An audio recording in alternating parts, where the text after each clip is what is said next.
Russian soldiers are deliberately destroying and disabling military vehicles in the Pokrovsk direction to avoid death, the Atesh partisan movement reported.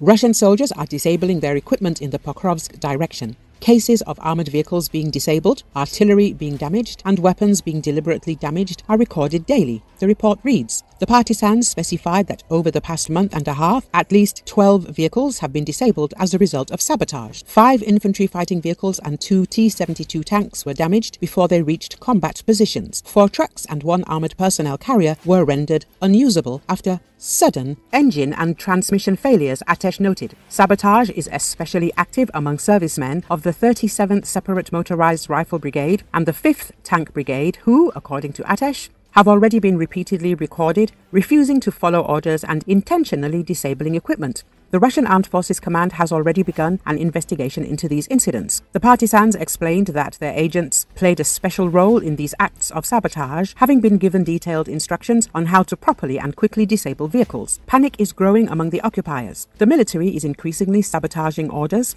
and looking for ways to avoid senseless death, Atesh noted. Earlier, Atesh noted that Russian soldiers damage their boats to avoid storming the islands of the Dnipro River in the Kherson region of Ukraine. An agent of the Atesh movement, embedded with Russian forces in the Dnipro sector, reported an increase in sabotage cases among Russian soldiers. The soldiers deliberately damage equipment, including breaking motors and puncturing rubber boats, as well as providing the Ukrainian defense forces with information about the locations of boat bases and fuel supplies. This is done to avoid taking part in the assault on the islands in the Dnipro Delta. It is known that in the 126th Separate Coastal Defense Brigade of the Russian Armed Forces, 3 official investigations related to sabotage have been recorded. This has become a real problem for the Russian command, the Atesh partisans report. Recall, the Russian military has lost more than 20,000 units of equipment since the beginning of its full-scale invasion of Ukraine, according to an analysis by the Oryx project. The majority of these losses, more than 15,000 units, were destroyed, while up to 900 were reported as damaged. Russian troops abandoned up to 1,200 units and over 3,000 were captured by Ukrainian forces, the report says. Among the destroyed equipment, more than 3,700 tanks were affected. Of these, more than 2,600 were destroyed, up to 550 were captured, and the remainder were either damaged or abandoned.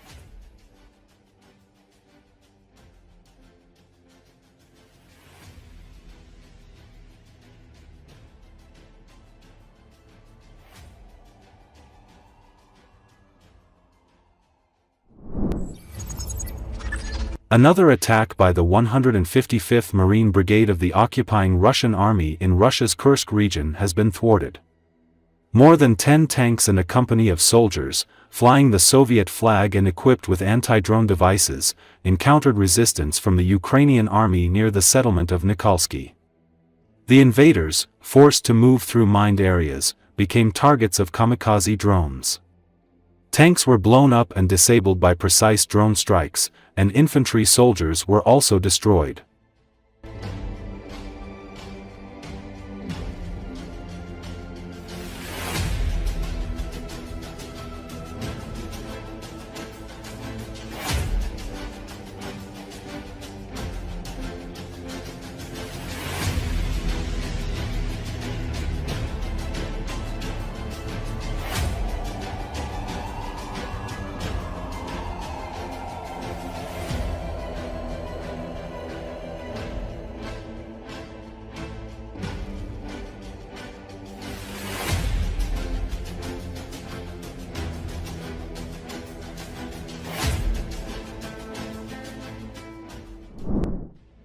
Fighters of the 25th Airborne Assault Brigade of the Ukrainian Armed Forces captured 9 soldiers of the occupying Russian army in the village of Peskinoy near the city of Pokrovsk in the Donetsk region using a drone. The footage was distributed on Telegram channels. The Ukrainian paratroopers offered to surrender to the Russian soldiers who had left the village and taken positions in the trenches, saying that it was pointless to resist, using a loudspeaker mounted on a drone. The invaders, who were surrounded and under the control of the drone, accepted the offer and raised a white flag. Then, one by one, they left the trenches and went in the direction indicated by the drone, towards the position of the Ukrainian fighters, surrendering. The prisoners said that they hoped to be exchanged for captured Ukrainian fighters and that they would not return to the war. так вот штабелями складывали, просто открывали, смотрели жетон, закрывали и увозили. Там очень много машин его. Меня это ну как, сломало, вот, то есть это, что нифига себе сколько, на самом деле-то. 9 чоловік. Всі, хто мали нас штурманути, ми їх домахали і викурили. Всі йдуть до нас здаватися. Повністю. Все, так уже наші прийняли. Сьогодні ми їм зробили день піднесення. Хлопці прийняли. Яка краса, 9 чоловік. Вот.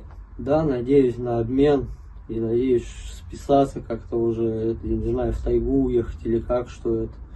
Ну, ми засікли точку, де вони накопичуються, і почали відпрацьовувати FPV-хами, розбирати бліндажі. Грубо говоря, вот 22 января я пересек границу с Донецкой областью. И вот сколько тут времени, меньше 2 недель вот прошло, и я уже вот здесь как бы. A new development in Ukraine's drone warfare capabilities has emerged, Forbes reports, as its tech correspondent David Hambling analysed footage shared by Ukrainian electronic warfare expert Serhiy Flash Beskresnov. The video reveals a modified version of the combat-proven Shrike drone that can operate both in air and underwater, potentially signalling a significant advancement in drone ambush tactics. The emergence of this technology suggests a potential new phase in drone warfare where the battlefield extends not just across land and air but also beneath the water's surface. Multicopters make poor submarines, but that may not be relevant. What matters is that the drone is able to land in water and remain hidden for a period of time, writes Hambling, highlighting the tactical rather than technical significance of this development. Meanwhile, Beskresnov hints at more extensive capabilities not shown in the public footage. The demonstration in the video is not as impressive as the sight of drones taking off from underwater in a lake, he noted. The Ukrainian Shrike drone has already proven its effectiveness in combat. In 2023, Ukraine's Minister of Digital Transformation, Mikhailo Fedorov, announced the procurement of over 1,500 standard Shrike units through the Army of Drones initiative. Their combat record is notable. A single operation in October 2023 reportedly saw 35 Shrikes destroy 8 tanks and 4 personnel carriers in a Russian convoy.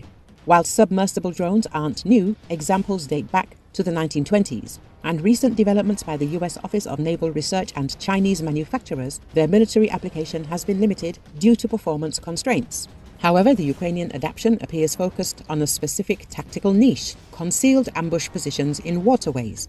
The new capability could allow these drones to hide in lakes, ponds, canals, or the many water-filled craters along enemy routes, Hambling reports, making it significantly more difficult for Russian forces to detect potential ambush points. This development follows Ukraine's pattern of adapting commercial drone technology for specific battlefield requirements, similar to their successful deployment of fiber-optic controlled drones to counter Russian electronic warfare. Submersible drones are more practical, though not much more. In principle, multicopters can fly in water as they can in air and without the need for a pressurized capsule for the pilot. With the issues with weight and buoyancy that this brings, the design is much simpler. In theory, at least, a quadcopter can fly to a given location, dive underwater and operate in submarine mode. Of course, water is much denser than air and the swimming speed is slow, so batteries are rapidly exhausted. Ukraine has also recently started deploying FPV attack drones from its uncrewed speedboats. Special edition Shrikes could be dropped off covertly in coastal areas, ready to be activated when Russian vehicles appear on the land or boats come near on the water. Submersible drones may be a niche capability, but if the cost and complexity of making a drone watertight are relatively low, then, like fiber FPVs, they may proliferate rapidly. As with fiber drones, they look difficult to counter unless hunter-killer submersible FPVs can be developed to seek them out.